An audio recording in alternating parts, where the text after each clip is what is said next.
अस्सलाम वालेकुम dear sisters and mother's. उम्मीद करती हूँ आप खैरियत से होंगी।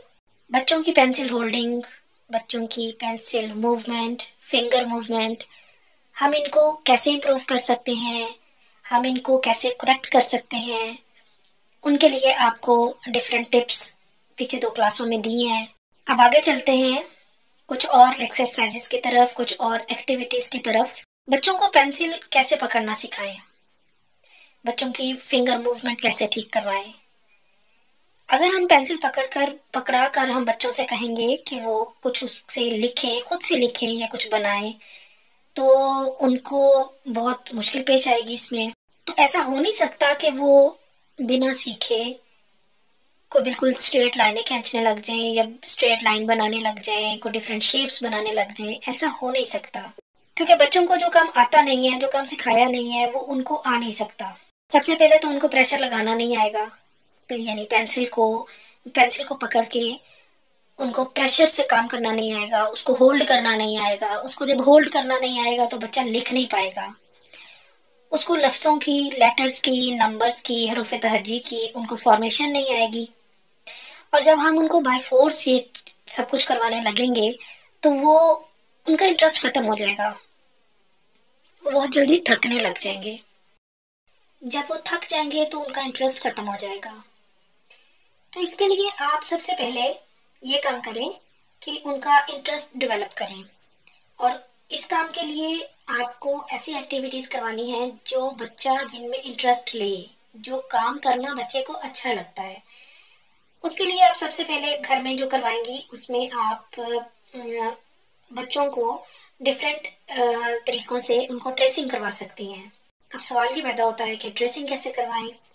उसके लिए आप घर की कोई भी चीज ले सकती हैं, यानी आप किसी भी एक ट्रे में या बाउल में आप कोई भी चीज ले सकती हैं, कोई दानेदार चीज। जैसे आप नमक ले सकती हैं, दानेदार नमक होता है, या फिर आप सैंड ले सकती हैं, रेत के ज़रात जो होते हैं, रेत ले सकती हैं किसी चीज में, या फिर आप सूजी ले सकती हैं, यानी कोई भी ऐसी चीज जो दानेदार होगी। अच्छा, मैंने जैसे ये शक्कर ली है, जाहिर है इससे बच्चे को कोई नुकसान नहीं है। अगर बच्चा मुंह में डाल भी लेता है तो कोई नुकसान वाली बात नहीं है। तो आप भी कोई ऐसी चीज लीजिएगा जिससे बच्चे को नुकसान ना हो। तो आप इसमें बच्चों को ड्रेसिंग करवाएं। अब बच्चों को ड्रेसिंग कैसे करवाएंगी कि आप इस तरह बर्तन में या ट्रे में या गोल प्लेट में या ट्रे में, किसी में भी आप गोल ट्रे में या किसी भी शेप की आपकी ट्रे हो सकती है, उसके अंदर आप कोई भी मटेरियल ले सकती हैं। तो मैंने जैसे यहाँ पर शक्कर ली है, तो आप इसके अंदर बच्चों को डिफरेंट नंबर्स या लेटर्स लिखना सिखाएंगी। जैसे फर्ज करें ये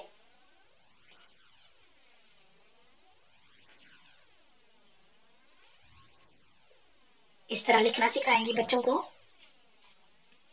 उसके बाद बच्चों को आप इस तरह ये दोबारा से फ्लैट कर दें, प्लेन कर दें, और उसके बाद आप बच्चों को डिफरेंट शेप सिखा सकती हैं। इस तरीके से बच्चों को आप करना सिखाएंगे, बच्चा इंटरेस्ट भी लेगा और बच्चा शौक में, खेल में आपसे बहुत से डिजिट सीख सकता है, बहुत से लेटर सीख सकता है, ट्रेसिंग सीख सकता है। और बच्चे को ये काम बाय फोर्स भी नहीं करवाना पड़ेगा, यानी आप बच्चे को करवाने के लिए मारना नहीं पड़ेगा, डांटना नहीं पड़ेगा। बच्चा खुद से आपके पास लेके बैठेगा कि मैंने ये करना है। तो बेहतर ये है कि आप बच्चों के पास रहिएगा ये काम करवाते हुए सारा, ताकि बच्चा ये काम खुशी खुशी सी। एक्टिविटीज के बाद हमारा कॉपी वर्क स्टार्ट होता है, लेकिन ये काम भी हमने बाय फोर्स नहीं करवाना बच्चों को। आप डॉट्स बनाकर देंगी बच्चों को। सबसे पहले आप बच्चों को यहाँ पर ट्रेसिंग बताएंगे, ट्रेसिंग कैसे करनी है। तो उसके लिए हमें सबसे पहले यहाँ पर बच्चों को बताना है स्टैंडिंग लाइन किसे कहते हैं। बच्चा सबसे पहले जो सीखता है वो स्टैंडिंग लाइन सीखता है, और बहुत ईजी होता है।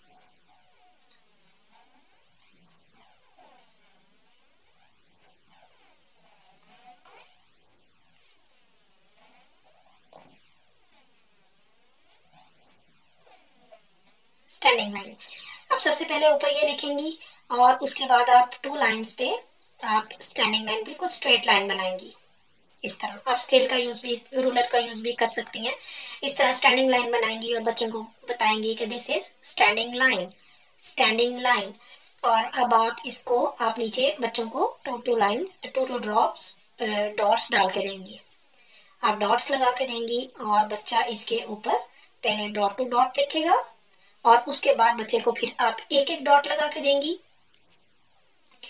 और एंड देन फिर बच्चा जब प्रैक्टिस करेगा, आपने ये एक लाइन आपने 3 से 4 दिन बच्चों को रिपीट करवानी है। फिर बच्चे को ये उसको पहचान भी हो जाएगी, रिकग्नाइज भी कर सकेगा बच्चा, और बच्चा खुद से लिख भी सकेगा।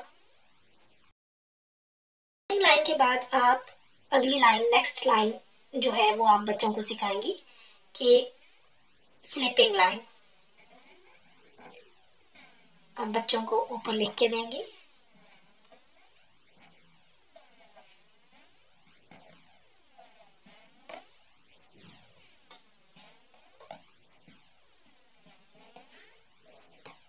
स्लीपिंग लाइन आप बच्चों को आप लिख के देंगी कि स्लीपिंग लाइन किसे कहते हैं।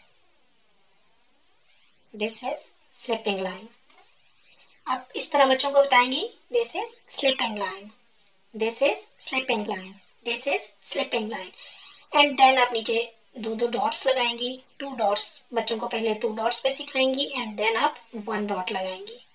यानी एक दिन पहले आप बच्चों को 2 डॉट्स लगा के देंगी और बच्चा वो करेगा। 3 से 4 पेज, 3 से 4 दिन आपने ये एक्सरसाइज भी बच्चों को करवानी है, ये रिपीट करवाना है 3 से 4 दिन। स्लीपिंग लाइन यानी एक दिन पूरा आप 2 डॉट्स लगाएंगी, उसके बाद आप 1 डॉट पे आ जाएंगी, 1 बाय आहिस्ता आहिस्ता। ठीक है। नेक्स्ट लाइन बच्चों को आप स्लांट लाइन लिखना सिखाएंगी।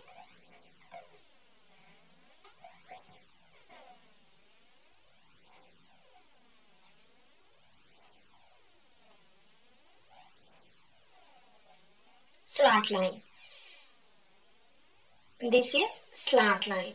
This is slant line. This is slant line. बच्चे को ये पहचान करवाएंगी एंड आप बच्चे को प्रैक्टिस के लिए 2 डॉट्स लगा के देंगी। इसके भी 2 पेजेस इस तरह, यानी 2 डॉट्स पे, और उसके बाद 2 पेजेस बच्चों को 1 डॉट आप लिखना सिखाएंगी, 1 डॉट के साथ स्लांट लाइन। स्लांट लाइन की 2 टाइप्स हैं। ये राइट स्लांट लाइन है, ठीक है, right slant line. Slant line की लेफ्ट स्लांट लाइन भी बच्चों को सिखाएंगी, यानी लेफ्ट स्लांट लाइन। और उसके बाद आपने 2 डॉट्स पे ये भी करना सिखाएंगी। जब 3 से 4 दिन आप बच्चों को एक चीज सिखाएंगी तो बच्चा बहुत शौक से वो सीख भी लेता है और उसको बहुत अच्छे तरीके से याद भी हो जाता है। अब इजाजत दीजिए, अल्लाह हाफिज।